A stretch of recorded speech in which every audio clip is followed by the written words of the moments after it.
क्या आप जानते हैं हरतालिका तीज व्रत की कथा के बारे में, जो स्वयं शिवजी ने माता पार्वती जी को सुनाई थी?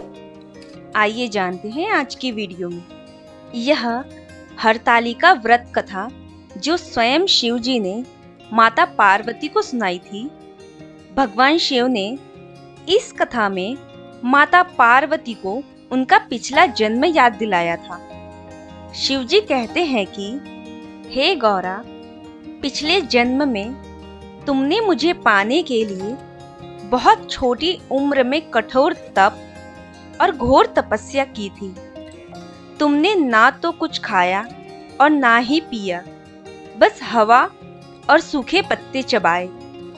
जला देने वाली गर्मी हो या कंपा देने वाली ठंड, तुम नहीं हटी, डटी रही। बारिश में भी तुमने जल नहीं पिया। तुम्हें इस हालत में देखकर तुम्हारे पिता बहुत दुखी हो गए। उनको दुखी देखकर नारद मुनि आए और कहा कि मैं भगवान विष्णु के भेजने पर यहाँ आया हूँ। वह आपकी कन्या से विवाह करना चाहते हैं। इस बारे में आपकी क्या राय है, यह मैं जानना चाहता हूँ। नारद जी की बात सुनकर आपके पिता बोले, अगर भगवान विष्णु यह चाहते हैं तो उन्हें कोई आपत्ति नहीं है, परंतु जब तुम्हें इस विवाह के बारे में पता चला तो तुम बहुत दुखी हुई। तुम्हारी एक सखी ने तुम्हारे दुख का कारण पूछा तो तुमने कहा कि मैंने सच्चे मन से भगवान शिव का वरण किया है, किंतु मेरे पिता ने मेरा विवाह विष्णु जी के साथ तय कर दिया है। मैं विचित्र धर्म संकट में हूँ। अब मेरे पास प्राण त्याग देने के अलावा कोई और उपाय नहीं बचा। तुम्हारी सखी बहुत ही समझदार थी। उसने कहा, प्राण छोड़ने का यह कारण ही क्या है? संकट के समय धैर्य से काम लेना चाहिए। भारतीय नारी के जीवन की सार्थकता इसी में है कि जिसे मन से पति रूप में एक बार वरण कर लिया तो जीवन पर्यंत उसी से निर्वाह करे। मैं तुम्हें घनघोर वन में ले चलती हूँ, जो साधना स्थल है और जहाँ तुम्हारे पिता तुम्हें खोज भी नहीं पाएंगे। मुझे पूर्ण विश्वास है कि ईश्वर अवश्य ही तुम्हारी सहायता करेंगे। तब तुमने ऐसा ही किया। तुम्हारे पिता तुम्हें घर में ना पाकर बड़े चिंतित और दुखी हुए।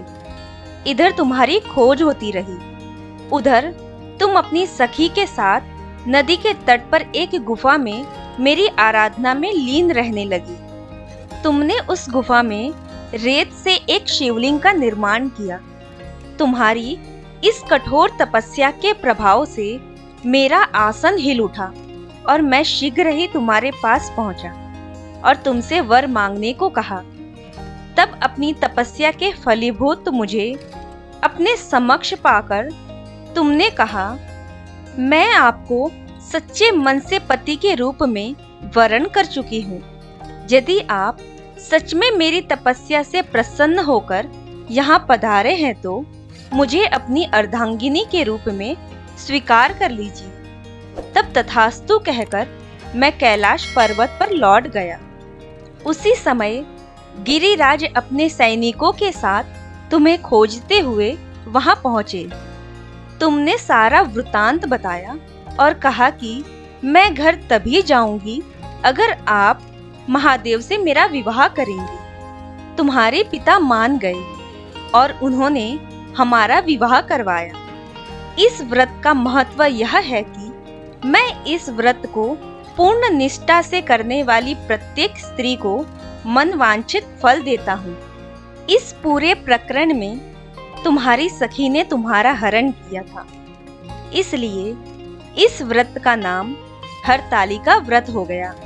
शिवजी कहते हैं कि जो भी सौभाग्यवती स्त्रियां अपने सुहाग को अखंड बनाए रखने के लिए और अविवाहित युवतियां मन मुताबिक वर पाने के लिए हरतालिका तीज का व्रत करती है, तो मैं उन्हें अवश्य ही मनवांछित फल देता हूँ। शिव पुराण में यह बताया गया है कि हरतालिका तीज के दिन प्रातःकाल स्नान करने के पश्चात श्रद्धा भाव से किसी सुहागिन स्त्री को श्रृंगार सामग्री, वस्त्र, खाद्य सामग्री, फल, मिष्ठान एवं यथाशक्ति आभूषण का दान करना चाहिए।